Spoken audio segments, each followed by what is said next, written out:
Wisdom whispers. Zhuang Zhou borrows grain. A long time ago in ancient China, there was a great thinker named Zhuangzi. He had deep and special ideas, and he often used stories to explain how he saw the world.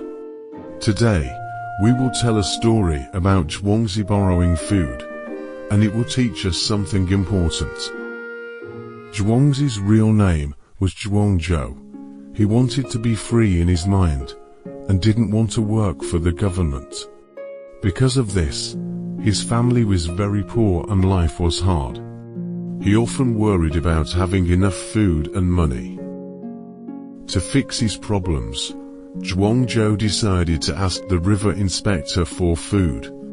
The river inspector was an important person in the area, and had some resources. Zhuang Zhou went to the big, fancy house of the river inspector. He felt a little worried, and not sure if the river inspector would help him. The river inspector was wearing nice, fancy clothes and sitting on a tall chair. He asked, "Zhuang Zhou, why did you come to see me?"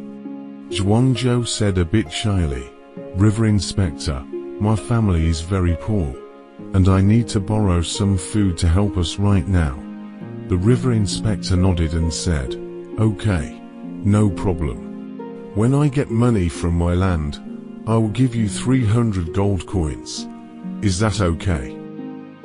The river inspector said yes to Zhuang Zhou's request, but his promise seemed a bit too quick and not very realistic. Zhuang Zhou's face became serious as he started to tell a story. "Yesterday, when I came here, I heard someone calling out on the road. I looked back and saw a little fish trapped in a wheel track, and there wasn't much water left in it. I squatted down beside the wheel track and looked at the little fish with concern. I asked, 'Little fish, what are you doing here?' The fish replied, 'I used to be a servant in the East Sea, but now I'm stuck here. Can you give me a scoop of water to save me?' The fish looked at me with eager eyes, as if begging for help. I said to the fish, 'Okay. I plan to go south and talk to the king of Wu, and you wait to bring water from the West River to save you. Is that okay?' The fish got very angry and said, 'I've lost the water I need to live, and I don't have a place to stay. I just need a little water to survive, but you're talking about things that can't happen. It would be better if you just went to the dried fish shop to find me.' The little fish struggled even more in the wheel track, looking very hopeless.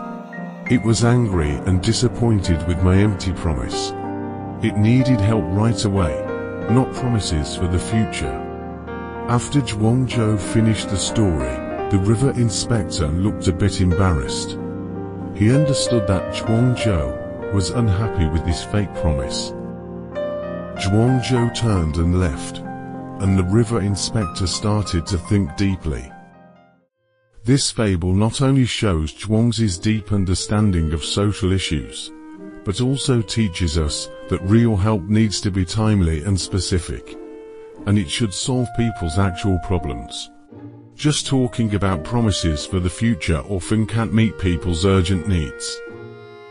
Later, people used the phrase "a dried up fish in a wheel track" from the story to describe someone who is in trouble and needs help right away.